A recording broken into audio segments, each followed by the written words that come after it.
A poor fatherless boy embarked on a heartwarming mission to feed his sick mom and three brothers, only to be brought home in a coffin. One day, a stranger knocked on his mother's door, offering to adopt them in order to thank him. Laura sat at her wheelchair, staring at her wedding photo. Her eyes, filled with tears, refused to dry up. Her pain doubled as she thought about her late husband Sam and their misery after his untimely passing 3 months ago. "Mom, look, what is wrong with you? Are you still not over it yet?" The faint voice of 10-year-old Louie interrupted Laura's thoughts, snapping her back to reality. "We all miss him, but we have to keep going. I promise, one day, I will change our life from bad to better."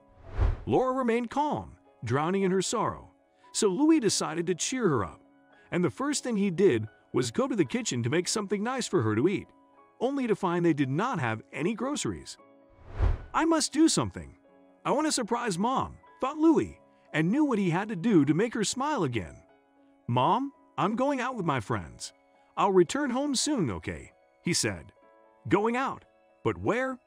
"It's Saturday, Mom. Remember, I used to go to the park with my friends every weekend.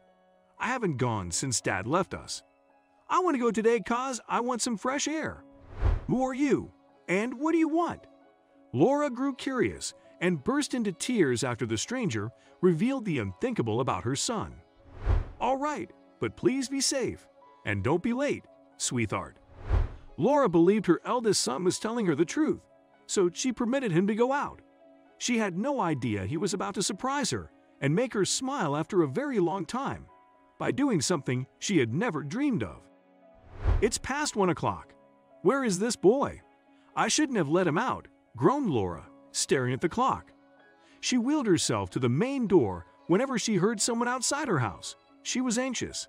Louie had never been away for so long. "This boy, he gets into my nerves at times. He forgets that he is the eldest of the 4 and needs to be responsible," Laura thought to herself. She grew restless as she counted how much money she had left for groceries.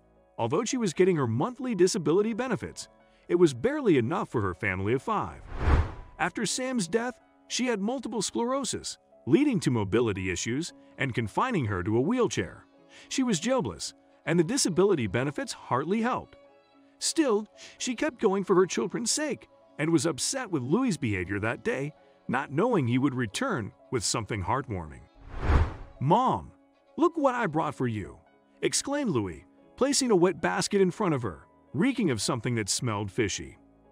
Laura flipped the basket's lid open and found a fresh catch of fish. "Oh my God, sweetheart, where did you get so much fish?" "I caught them." "What? Did you go fishing? But I told you to stay away from that lake, didn't I?" "Mom, it's fine. I'm 10 now, and I can handle it. I'd seen Dad fish before, and I've even helped him a lot. I'm a master at fishing now. Chill, Mom." Laura was speechless and did not know how to react. "Aren't you happy, Mom? I wanted to surprise you with something nice to eat. Our pantry was nearly empty, so I thought we could have some baked fish for dinner." "I'm glad, son, but please do not go to that lake without telling me again, all right?" Although Laura was pleased with Louie's surprise, she did not want to take any risks. After losing her husband, she just did not have the heart to welcome any more turmoil in her life. But fate had other plans the following weekend. "Mrs. Morris, you have to come with us. It's an emergency," said one of the neighbors the following Saturday afternoon. "What is it? Why do you look so tense? Is everything all right? And where to?" "I'm waiting for my son, Louie. He will be home any minute from the park." "Mrs. Morris, it's about Louie," replied the woman, and Laura's anxiety doubled. "About my son? What about him? What happened? Can someone please tell me what happened?" she cried as neighbors flocked outside her house in no time. "Mrs. Morris, we have come to take you with us to the hospital. Your son Louie. Your son was hit by a car on his way home from the lake." Laura's heart began to pound, and fear crawled up her gut. "What?" she cried and rushed to the hospital to see her son. "Mrs. Morris, I'm sorry. Your son Louie has had a brain death, and there's nothing we could now do to save him," was the last thing poor Laura wanted to hear from the doctor that day. She wept like a child outside Louie's ward. "Wake up, son. Please, don't leave me. "Please wake up," she cried, her voice echoing in the hallway. A month passed since Louie was laid to rest. Laura's condition worsened, but she pulled herself together for her 3 kids' sake. Her world had changed from bad to worse after Louie's passing. Laura had lost all hope when an unfamiliar woman knocked on her door, smiling. "Mrs. Morris, hi, I'm Miranda Pierce, and I just returned with my daughter after her dream trip to Disneyland," said the woman. Laura was baffled. What did this lady want from her? "I wanted to meet you that day in the hospital, but you had already left. I couldn't find you and finally got your address from the hospital records." "Wait, who are you? And what do you want? I don't know you. Had we met before?" Laura grew curious and burst into tears after Miranda revealed her reasons. "Meet my daughter, Casey," said Miranda, pointing to her 10-year-old. "Casey, why don't you go play with Mrs. Morris's kids while we talk?" "Wait, I don't get it. What is happening? Who are you?" Laura asked again. "My daughter has your son's heart. Casey had a heart transplant a month ago. It was your son's heart that saved her life. His heart is beating inside her now," revealed Miranda. "My son Louie's heart. Oh my God. Yes, I remember now.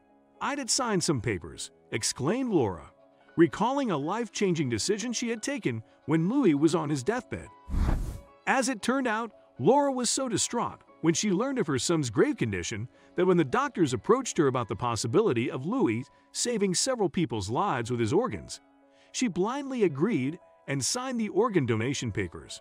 She never bothered to find out to whom his vital organs were donated. Miranda's 10-year-old daughter, Casey, was among those who had gotten a new life through Louie. Laura was delighted after learning this and stormed outside to hug the girl, crying. But Miranda also came to reveal something else, an offer for a better life. "Look, I know this might sound weird, but I'd like to offer you to move into our guest home. It's been empty for years, and I'm sure you'd like it." "Mrs. Pierce, I don't know how to thank you," Laura exclaimed, and her tears wouldn't stop. "Please don't. I should thank you and your son. Nothing can make up for the sacrifice you made by agreeing to donate your son's heart that day. You and your son saved my child's life." Just as Louie had promised, he had changed his mother's life from bad to better, though he only got to watch her shed tears of joy from heaven. Shortly after, Lauren and her 3 kids moved into their new home. She was also given free treatment, and slowly, she was able to get back on her feet. Moreover, she loved spending time with Casey. Her smile and liveliness reminded her of her late son, Louie.